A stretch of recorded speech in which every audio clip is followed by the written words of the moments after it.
Vorige week is het ijsberenverblijf openen bij Aquazoo. In deze uitsturing zoeken we waarom op 15 weken uw dierentuin. En we zoeken hoe het nou is met de dieren die we doen filmen ha. De opnames van uw dierentuin zetten uiteen in maart. En de zeeleeuwen komen eraan. Vestigingsmanager Jeroen Lohmeijer verwacht een soort bezoekers met de komst van de zeeleeuwen en de ijsberen. Ja, we hopen op 120.000 dit jaar. Dat zou een mooi aantal zijn. Ja, daar zijn we heel hard mee bezig. Hey kerel! Hey kerel! Kijk eens! Zeeleeuw Chico maar als eerste in het natuurlijke zwembad. Oh, kom maar kerel! Hey! Hoppa, Oeh, dat is lekker zacht. Kom eens. Goed. Oké. Water. Geweldig. Dan is het de beurt aan Titus. Die wil ik wel heel graag even in het natuurlijke zwembad. Zo graag zelfs dat er echt bedankt voor de vis en hup naar het watertagjet. Het water in de verbleeuwen komt uit de Lietse wielen.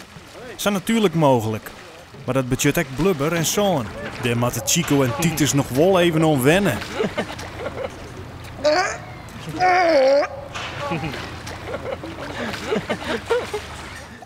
Kom maar Chico! Kom maar jongen! Nadat de zeeleeuwen binnenkwamen binnen, start Lisa met haar training. Titus, water. Je moet echt een band opbouwen met de dieren. En dat doen we door middel van ze toch naar ons toe vragen. Nou, je zag al, Titus die kan dat heel goed. Die is ook wat vaker verhuisd in zijn leven. En Chico die vindt het allemaal heel erg spannend.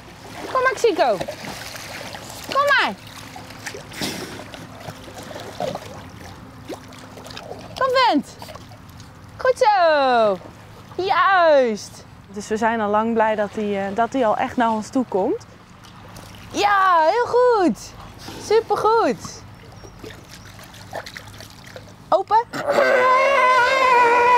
Een paar weken later wordt het eerste zeeleeuw een spetterspektakel houden. Mag je je rechterhand hoog in de lucht doen? En dan mag je heel groot naar hem zwaaien. En dat gaat hartstikke best. Oh, nou, hij geeft je zelfs applaus. 10 jaar geleden waren we ook al eigenaar. Libema was toen eigenaar van het Otterpark. Toen heette het nog Aqualutra. Maar toen was het heel erg gericht op otters. En ja, dat vonden de mensen toch eigenlijk, het trok niet voldoende bezoek. Dus het was denk ik te saai of niet spectaculair genoeg.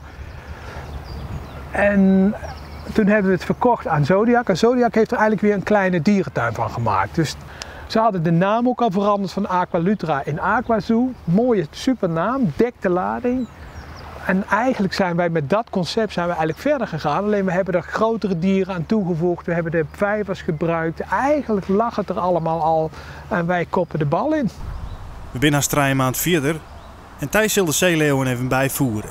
Chico, kom maar! Hier! Kom maar! Chico jet het alleen nog net. En nu ziet hij het.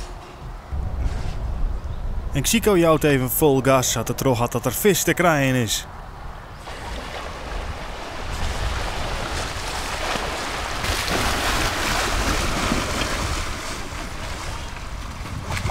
Het was allemaal natuurlijk heel erg nieuw voor ze. De waterlelies, de takken, het bladeren en alles. Maar daar zijn ze echt nu helemaal aan gewend. En ze spelen er inderdaad vrolijk op los.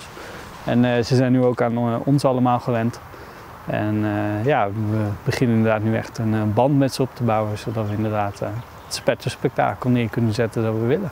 Wat vond je ervan, steeds zo'n camera op je snoet? Want je hebt wel heel veel verteld eigenlijk bij elkaar. Ja, mijn hoofd is heel vaak op de zee geweest.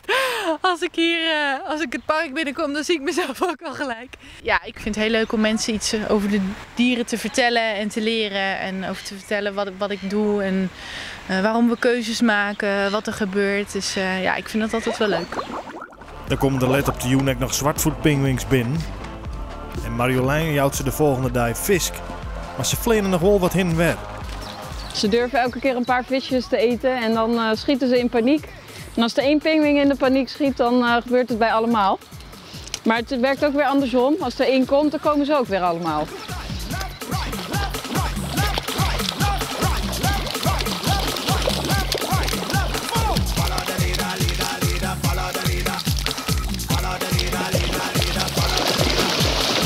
Hoe zou dat 3 maand later wezen? Hey, kom maar. Ja, goed zo, kom maar. Het lijkt wel dat ze haar gewoon herkennen. Goed zo jongens. Hey, kom maar.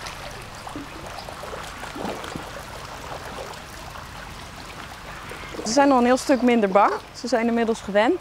We hebben wel met elkaar afgesproken dat we hebben gezegd vaste mensen die deze pinguïnsoort eten geeft. Want anders raken ze helemaal uit hun patroon en dan duurt het nog langer voordat ze eten. Dus een vast aantal mensen die ze eten geeft. En we hebben nu natuurlijk het hele verblijf aangepast. Ja.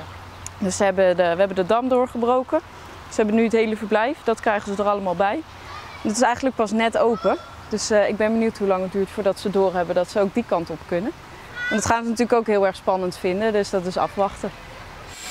En verzorgster Marjolein komt heel uit het warme Utrecht. Utrecht, ja. Ik heb het heel koud hier in Leeuwarden en ik kan me niet wennen aan de ijzige vrieskou. Het is frissig, ijsberen waar. Ik had vooral last van het weer, omdat ik het behoorlijk koud vind hier in Friesland. Maar inmiddels draag ik een t-shirt. Dan ben ik wel redelijk geacclimatiseerd, dus dat gaat goed. Ben je een beetje gehard inmiddels? Ik denk het wel, maar ik ben wel een beetje huiverig voor de winter nog. En wat vindt Marjolein het mooiste van de Aroene 20 weekend? De pinguïnjongen. Ja? Ik ben toch wel echt van de vogels. En het feit dat we er 6 groot hebben kunnen brengen, dat is voor mij toch wel het allerleukste. Echt een cadeautje. Ook wel grappig om te merken, want normaal werk je snel, alles gaat maar door. En dit zet je eigenlijk ook weer met 2 benen op de grond. En zo zie je zelf weer hoe snel dingen eigenlijk veranderen in zo'n korte periode.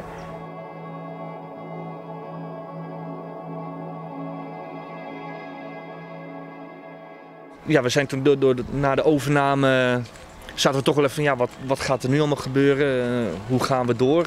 En dat is nou duidelijke vaart zit erin. En het is heel fijn om te horen dat we er echt voor gaan nu op dit moment.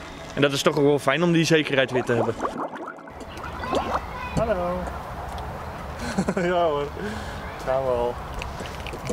Tja, en als een maki zaait, dan betekent dat wat dost je. Dat is mijn camera, vriend. Dat moet je maar even wegjagen hoor. Hoe doe je dat? Ja. Ja. Bij de ringstutmakies kwamen ik jongen. Die wie nog heel iets. Maar we zijn nog een paar maand verder en ze worden al haast stoer. De jongen zijn inmiddels al behoorlijk groot. Zoals je ziet, hier en hier. Ze zitten niet echt meer op de rug van de ouders. Deze wel, maar dat is ook het jongste diertje. Die vindt het nog een beetje spannend, dus die zie je wel af en toe al zelfstandig rondlopen. Maar die vindt het nu een beetje eng. De persoon die het langst bij Aquazoo werkzaam is en het allerbeste humeur had van alle jaar is Tammo. Ik werk hier al heel lang van Notenpark al. Ja. Nee, al langer dan 25 jaar dacht ik wel. Wat ben je aan het doen, Tammo? Ik ben even aan het spuiten. Oh, en dan wil je schoonmaken? Ja. Oud-mijwerker Linse Hoekstra weet dat Tammo graven kan als geen oor. Het was wel zo van wanneer dat er een kabel leggen moest of wat, en er moest een girl komen, dan was Tammo de eerste die zei van ik graven wel even. Of het nou 25 of 30 of 50 meter was, dat maakte hem niks uit. Binnen de kost mogelijk had hij die 50 meter uit de grond weg en dan kon de kabel erin. Tammo is er een grutskop dat er nog heel tijd in de dierentuin werkt. Ik werk hier nog steeds. En mij een protte willen. Ja. Vorige week is het ijsberenverblijf iepen, hè? En Thijs had een verrassing van de ijsberen.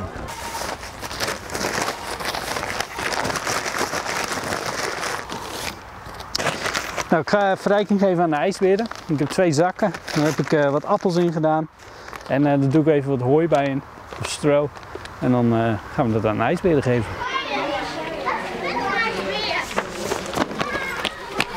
Kom maar! Hij is wakker.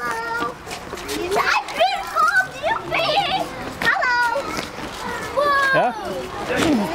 Wow!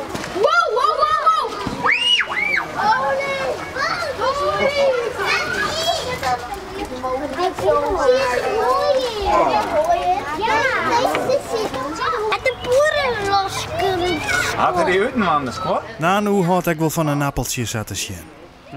Maar het bleef net bij ijsberen. Want eerste verzorgster Stephanie gaat naar de Malediven voor schildpadden. Sowieso een bijzondere soort. Het zijn Warana-zeeschildpadden. Die zitten nog niet in Europa op dit moment. Wat vooral speciaal is aan deze schildpadden is dat ze eigenlijk allemaal een soort handicap hebben. Ze zitten in een opvangcentrum op dit moment. Nou, daar zitten ze natuurlijk niet voor niks. Ze missen onder andere een flipper, zoals je op de foto heel goed kunt zien. En ze hebben gas in onder hun schild, waardoor ze niet meer goed kunnen duiken en eigenlijk heel veel blijven drijven. En daardoor kunnen ze niet terug de oceaan in. Medio 2000 zondje mat ze te bewonderen wijzen. Wat vond je er eigenlijk van, dat er continu een camera op je neus stond? Ja, kijk, dat begon op het moment dat ik zelf ook begon. En dan is er al heel veel nieuw, dus dan moet je al heel erg wennen. Maar uiteindelijk is het allemaal hartstikke goed gekomen. En ja, ook leerzaam moet ik zeggen. We hebben altijd wel veel camera-opnames hier gehad, alle dierverzorgers eigenlijk. Dus daar waren we al aan gewend, ja. Waar was je nog niet aan gewend dan? En iemand die constant achter je aanloopt. Dat was ik. Ja, dat klopt. Wat vond je ervan, die camera er de hele tijd bij was? Ja, het is wel even wennen. Dat is natuurlijk ook weer nieuw. Normaal volgens word je niet zoveel gevolgd door camera's. Maar ja, het was leuk. Ook gezellig. En, ja. Ben je ook herkend op straat of niet? Ja, nou niet zozeer op straat, maar wel vaak in de dierentuin inderdaad. Dat mensen gaan, hé, dat is Thijs van televisie. Ja, want als je terugkijkt op deze 3 maanden, hoe kijk je erop terug? Hectisch, interessant, leerzaam, enerverend. Soms emotioneel, hele mooie dingen meegemaakt. Ja, waanzinnige tijd. Ja. Maar ook wel blij dat dit nu achter de rug is. Het ijsberenverblijf is klaar en de operatie is slagen. Nee, wie is ook geen nieuwe aflevering, maar de oude aflevering ben wel weer om te zien op de site van Omroep Friesland bij Uitsturing Mist. En een andere keer.